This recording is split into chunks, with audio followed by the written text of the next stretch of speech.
नमस्कार साथियों, आज मैं विस्तार से देश की वर्तमान राजनीतिक और सामाजिक परिस्थितियों पर आपसे चर्चा करने उपस्थित हुआ हूं। और यह पूरी चर्चा क्योंकि आज 12-15 मिनट की होगी और व्हाट्सएप 2 मिनट 50-53 सेकंड से ज़्यादा वीडियो जाता नहीं है, इसलिए पूरी चर्चा आपको मिलेगी तो मेरे यूट्यूब चैनल पर मिलेगी, जहां पर आपको देश, समाज और हम लोगों को आगे अपने देश के लिए क्या, कब, किस समय क्या करना है, वह भी आज विस्तार से चर्चा करूंगा।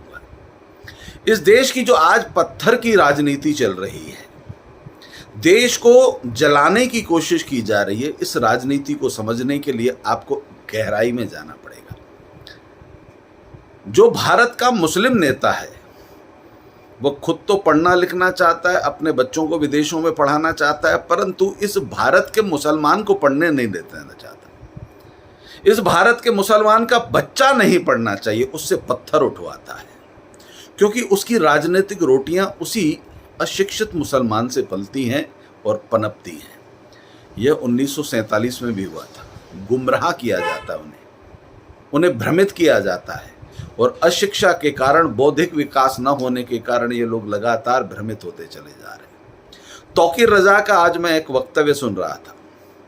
प्रधानमंत्री के लिए कुछ अपशब्दों का उपयोग कर रहे थे, परंतु तौकीर रजा जैसे और भी कई मुसलमान आपको ये नहीं बताते कि नुपुर शर्मा ने आखिर यह सब कहा क्यों, ये परिस्थितियां पैदा क्यों हुई।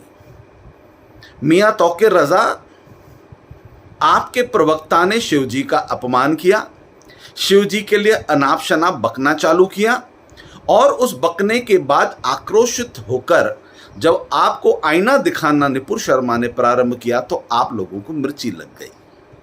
परंतु आप लोग उस समाज का प्रतिनिधित्व करते हैं जो अपने बच्चों की गलती पर अपने बच्चों को डांटते नहीं है, फटकारते नहीं है।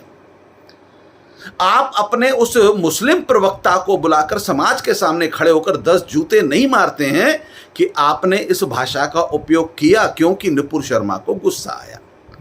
आप केवल इस देश के हिंदुओं को आक्रोशित करने के लिए, अभी भी जो पत्थरबाजी हो रही है वो भी केवल इसलिए हो रही कि हिंदू रोड पर आ जाए, हिंदू हमारे सामने आ जाए ताकि देश का माहौल खराब हो।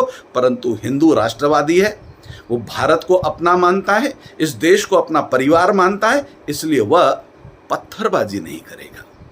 जब शिवजी का अपमान हुआ, शिवजी के लिए अनाप शनाप बका गया, तो भी इस हिंदू ने प्रतिकार नहीं किया, क्योंकि कुछ शब्दों से हमारे देवी देवताओं का प्रतिकार होता नहीं, उनका अपमान होता नहीं। किसी के कुछ शब्द बोल देने से हमारे देवी देवता छोटे नहीं हो जाते, यह हमारी सनातन संस्कृति ने हमें सिखाया है। परंतु मियां तौकीर रजा, आपने अपनी राजनीतिक रोटियां सेकने के लिए अपने ही समाज, उन गरीब मुसलमानों को जो आज जेलों में सड़ रहे हैं, उनसे पत्थर फेंकवाए। उनके माँ बाप से भी मैं निवेदन करूंगा कि इन जालीदार टोपियों के नेताओं के पक्ष में मत आइए। ये आपके सगे नहीं हैं, ये इस्लाम के सगे नहीं हैं, ये धर्म के सगे नहीं हैं, ये केवल राजनीतिक रोटियों के शिकार हैं और अपनी रोटियां सेकने के लिए आपके बच्चों को शिकार बनाते हैं। देश बड़ी विकृत परिस्थितियों से गुजर रहा है। पूरा विश्व देख रहा है कि जो लोग बड़े बड़े भाषण दे रहे हैं, भाषण क्या देते हैं कि मुसलमान को डराया जा रहा है, मुसलमान को फंसाया जा रहा है। हिंदुस्तान के तथाकथित कुछ मुसलमान भारत के सनातनियों को, भारत को डराने की कोशिश कर रहे हैं और भारत डर नहीं रहा। दिक्कत यह है। नुपुर शर्मा की गिरफ्तारी हो, गिरफ्तारी हो, गिरफ्तारी हो, क्यों गिरफ्तारी हो? जो गिरफ्तार करने वाले हैं उन्हें मालूम है कि नुपुर शर्मा ने किसी के बहकावे में, किसी ने जब उसको आक्रोशित किया, आक्रोशित करने वाले पर एफआईआर होनी चाहिए, इसकी मांग क्यों नहीं उठाई जा रही? जिसने नुपुर शर्मा के बयान के पहले शिवजी के लिए अपशब्द कहे, उसकी गिरफ्तारी की मांग मुसलमान क्यों नहीं कर रहा है?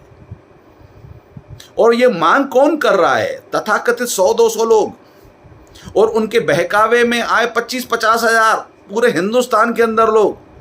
बाकी इस देश का 29 करोड़ 90 लाख मुसलमान चुप करके अपनी रोटी खा रहा है, अपना परिवार पाल रहा है।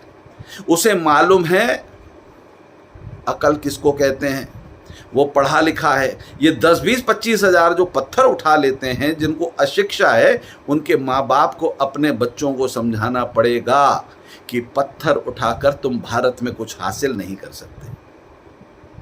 और सनातनी हिंदुओं, तुम्हारी कमजोरी ये है, हमारी कमजोरी ये है कि हम एकजुट नहीं हैं, हमारी विचारधारा एकजुट नहीं है। हम सपा, बसपा, कांग्रेस, आप पार्टी में बटे हुए हैं। हम लोग वोट भी देते हैं तो अपने फायदे के लिए वोट देते हैं, और वो लोग वोट भी देते हैं तो अपने धर्म, अपने मजहब को मजबूत करने के लिए देते हैं। जो उन्हें अपराध करने की, गुंडागर्दी करने की पूरी स्वतंत्रता देती है, उस राजनीतिक दल के लिए वोट करते हैं। तृणमूल को वोट करते हैं, सपा को वोट करते हैं जो उनके खुले समर्थक है, कांग्रेस को वोट करते हैं, खुले समर्थक है। मध्य प्रदेश में नगर निगम के चुनाव हो रहे हैं, कांग्रेस के नेताओं में चर्चा क्या हो रही है? जिस कांग्रेस के नेता को हराना हो, दिग्विजय सिंह को बुला लेना, एक सभा करा देना, उसकी हार की गारंटी है। ये चर्चा क्यों हो रही है? क्योंकि अब कांग्रेस के नेताओं को समझ में आ गया है कि दिग्विजय सिंह मतलब भगवा आतंकवाद का आरोपी, जिसने हिंदुओं को बदनाम किया, भारत को बदनाम किया, सेना को बदनाम किया। दिग्विजय सिंह मध्य प्रदेश में प्रत्याशियों की हार की गारंटी बन गया। ये प्रचार कांग्रेस ही कर रहे हैं।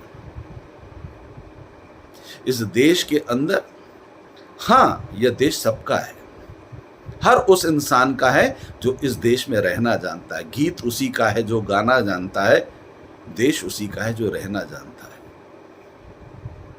मैं देश के प्रत्येक नागरिक से निवेदन करता हूं कि अब जागकर मतदान करना है। आपने ये जो परिदृश्य देखा ना आज पूरे भारत के अंदर, मेरे कई असंख्य मित्र कांग्रेसी हैं, सपा में भी हैं, बसपा में भी हैं। अब सब कहते हैं हम भारत के लिए मतदान करेंगे, हम राष्ट्रवाद के लिए मतदान करेंगे, हम हिंदुत्व के लिए मतदान करेंगे। क्यों? क्योंकि एक पक्ष अपने धर्म के लिए मतदान कर रहा है, तो अब इस देश का सनातनी भी अपने धर्म के लिए, प्रचार के लिए, अपने धर्म को मजबूत करने के लिए, अपनी जान की सुरक्षा, अपने देश की सुरक्षा के लिए एक पार्टी के पक्ष में मतदान करेगा। यह परिस्थितियां पैदा हो रही हैं। जिस आरोपी के कारण निपुण शर्मा को वह शब्द बोलने पड़े, उस आरोपी पर कोई कुछ नहीं बोल रहा। हालांकि सभी को मालूम है एजेंडा केवल भारत का विरोध करना है, नरेंद्र मोदी का विरोध करना है, और जो इस्लामिक देश भारत की प्रगति से डर गए हैं। भारत विश्व गुरु बन चुका है, अच्छे अच्छे देश नरेंद्र मोदी जी से सलाह लेके अपना शासन चला रहे हैं। भारत जगत गुरु बन चुका है, उसको रोकने के लिए इस्लामिक देश यहां फंडिंग कर रहे हैं, यहां आस्तीन के सांपों को पाल रहे हैं, और वह आस्तीन के सांप भारत का विरोध कर रहे हैं विदेशी ताकतों के दम पर। उन्हें मालूम है कि फंड आ रहा है और फंड के दम पर यह सब कर रहे हैं।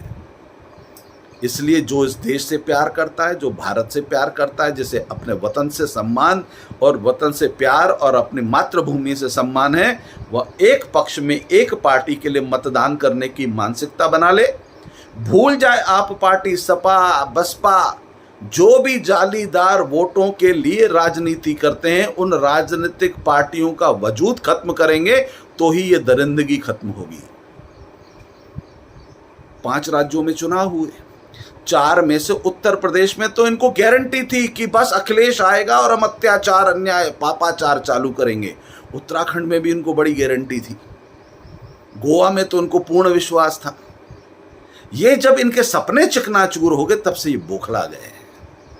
इनके समझ में नहीं आ रहा। अब इनको ये लगता है कि 24 में जब नरेंद्र मोदी आ जाएगा और राज्यसभा में भी बहुमत होगा, तो जो भारत के हित में, सनातनियों के खिलाफ जो अन्याय करके जो बिल पास किए हुए हैं, वो जो बिल निरस्त होंगे, और भारत के सम्मान के लिए जो बिल पास होंगे, भारत जगत गुरु बनेगा, हिंदू राष्ट्र बनने की परिकल्पना जो होगी, अखंड भारत बनेगा, उसके डर से बौखलाए हुए विदेशी कई ताकतें, विदेशी एजेंट भारत में छुपे हुए अपने आस्तीन के सांपों के माध्यम से राजनीति कर रहे हैं।